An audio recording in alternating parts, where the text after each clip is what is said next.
So one of the questions that I think comes up when you look at that quality of life data, because that quality of life data really stunned me actually when I first saw it. It's a big difference. It is a very big difference. In favor of the switch strategy and in favor of the camizestrant.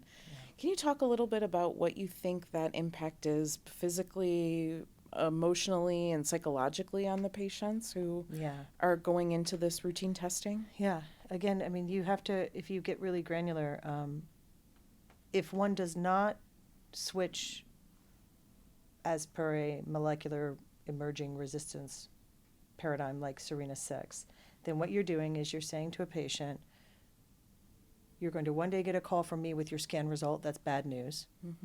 And that day is imprinted in the mind of that patient. Absolutely. They are at their kid's ball game when you make that call, right? Or they're at their kid's ball game stalking the portal looking for that result. Either way, that in and of itself is a traumatic event, not physically, but certainly psychologically. Now, if a patient becomes symptomatic, which is not unusual, because at this point, if these patients are progressing, it's often going to be symptomatic bony progression.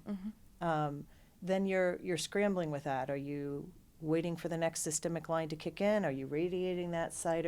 All of this is a disruption to the patient in terms of life process, psychology, and then clearly symptoms if it's symptomatic, which is, amongst the most troubling thing that can happen. But you're also exposing then that patient who you wait until clinical progression or radiologic progression, and then you switch to something else. They're seeing more, I guess I would say, lifestyle impairing treatments sooner than what we see in the camizestrant switch arm in Serena-6. So they're seeing an ADC sooner.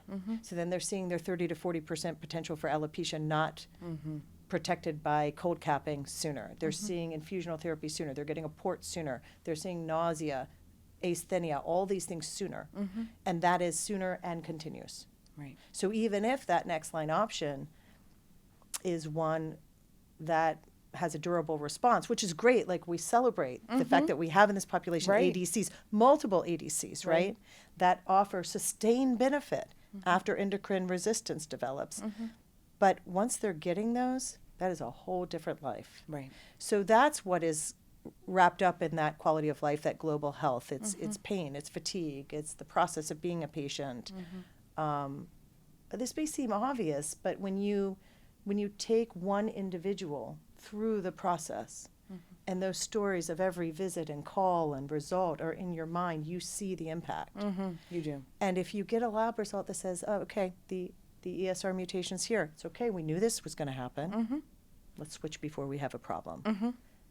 That seems much more palatable for a patient. Yeah. I think there's some ownership and power over it that happens for a patient. That's when you say we're actively stated. looking at for this. We know we're going to deal with a progression at some point in time. That's something we share with all of our patients from the very beginning, right? But I think knowing that you can then do something about it. If we were looking for these same mutations and we didn't have something we could do about it, that's a much harder conversation. And I think many of us would not be interested in doing that. But here we are kind of shifting and saying there hopefully is a clinical benefit to you. And we all want that to translate into longer life.